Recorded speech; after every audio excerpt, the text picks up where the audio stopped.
Now I know what you're going to say. LP, I cannot believe you bought the Call of Duty Ghost DLC. Don't worry, I didn't. And I know some of you think I hate this game, so why would I get the DLC? I don't hate this game. I actually think this is a very solid game, and normally that will get you yelled at and stoned in the Call of Duty community for saying that Ghost is a good game. But I absolutely think it's a good game. I just don't think it fits my playstyle very well. I guess I was told that, as I get destroyed, I was told that Ground War's a little bit better, but I'm not gonna buy the Xbox One version. But for those of you who didn't know, Call of Duty Ghost had a free DLC weekend. Anybody could download the DLC and try it for the weekend. And so that's what I did. I figured, why not? It's free. I might as well. And this was the very first game that I played, and I figured, alright, that's good enough. The score is not very good. It is not very impressive. And that's not because I didn't want to take the time to get you guys a good gameplay. But you guys know my rule. If I'm not enjoying it, I don't play it. I think I played 2 games after this. It put me into... these maps are not in the normal rotation. In my opinion, that is most likely because they did not sell enough of them, and their player base is not big enough right now to split up one matchmaking pool into, having multiple people in one game having the DLC, not having the DLC, and the matchmaking having to figure that out. So it just basically has a mosh pit of the DLC maps, and the other 2 games I played were like kill confirmed, and people were just camping tags because you don't get rewarded for the objective in this game. So I figured this was good enough, and I was going to cut out my deaths because I have some pretty bad deaths. But this was the first time I'd actually had the Maverick as a chosen weapon. I picked it up off the ground, I think, once, and that was a couple months ago probably.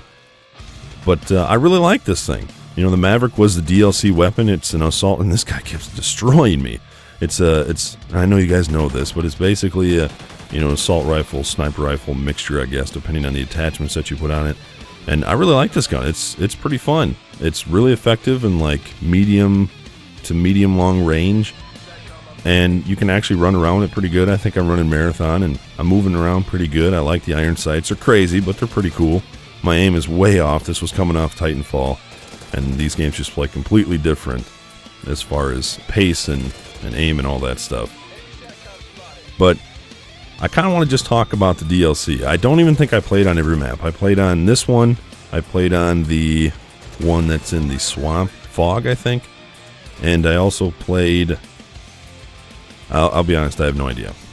But the maps, I think, are great. I went through them in private match and just kind of ran around them and kind of looked at where I thought the hot spots would be and the most action, how the flow was. And to be honest, I mean, the maps are absolutely beautiful.